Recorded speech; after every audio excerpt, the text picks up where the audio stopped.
اللهم آمين. الحمد لله رب العالمين والصلاة والسلام على حبيبه محمد وأصحابه أجمعين. ربنا ظلمنا أنفسنا وإن لم تغفر لنا وترحمنا لنكونن من الخاسرين. ربنا آتنا في الدنيا حسنة وفي الآخرة حسنة وقنا عذاب النار.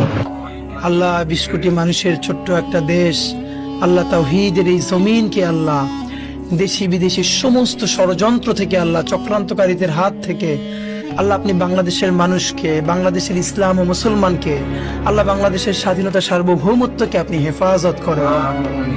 ইয়া আল্লাহ এই স্বাধীন জমিনকে ইয়া আল্লাহ আপনি কিয়ামত পর্যন্ত স্বাধীন রাখেন।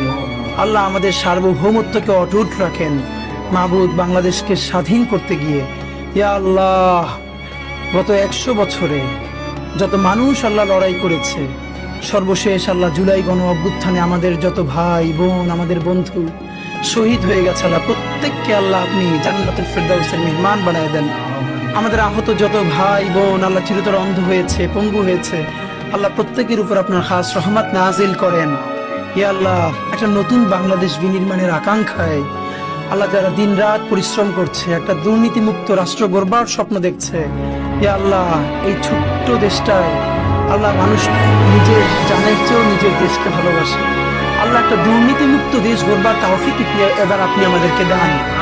আল্লাহ সমস্ত ধরনের অন্যায় মুক্ত একটা ইনসাফের বাংলাদেশ গড়বার তৌফিক দেন। আল্লাহ আমাদের স্বাধীনতা সার্বভৌমত্বের প্রতি আল্লাহ আমাদের সকলের রাজনৈতিক অভিভাবক আল্লাহ বেগম জিয়া, আল্লাহ উনি আমাদের স্বাধীনতার শির দ্বারা। আল্লাহ আমরা যখন বুঝতাম না পুরো বাংলাদেশে একজন মানুষ যদি স্বাধীনতার পক্ষে আল্লাহ মেরুদণ্ড সোজা করে দাঁড়িয়েছিলেন, উনি আমাদের বেগম জিয়া। আল্লাহ উনি চরম অসুস্থ অবস্থায় আছেন। আল্লাহ আমাদের প্রাণের অভিভাবক বেগম জিয়াকে আল্লাহ আপনি সুস্থ করে দেন। আল্লাহ বাংলাদেশের সামনে আরো কঠিন সময়, এই কঠিন সময়ে ওনার বেঁচে থাকা খুব দরকার।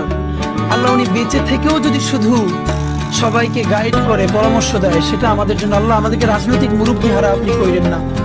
আল্লাহ উনি বাংলাদেশের দল মত নির্বিশেষে সকল মানুষের রাজনৈতিক অভিভাবক। আল্লাহ উনি আমাদের স্বাধীনতা সার্বভৌমত্বের অভিভাবক। আল্লাহ বেগম জিয়ার উপরে আপনার খাস রহমত নাজিল করেন। এ আল্লাহ তার সমস্ত গুনাহগুলো মাফ করে দেন। এ আল্লাহ তাকে পরিপূর্ণরূপে সুস্থ করে দেন। আল্লাহ বেগম জিয়া তো একদিন অবশ্যই আপনার কাছে যাবে, কিন্তু বাংলাদেশ একটা স্থিতিশীল পর্যায়ে গেছে। আল্লাহ স্বাধীন সার্বভৌম একটা দেশ হিসেবে দাঁড়িয়ে গেছে। উনি যে লড়াইটা করেছিল, সেই লড়াইয়ের ন্যূনতম একটা ফসল ঘরে তোলা পর্যন্ত আল্লাহ ওনাকে নেক হায়াত দিয়ে দেন।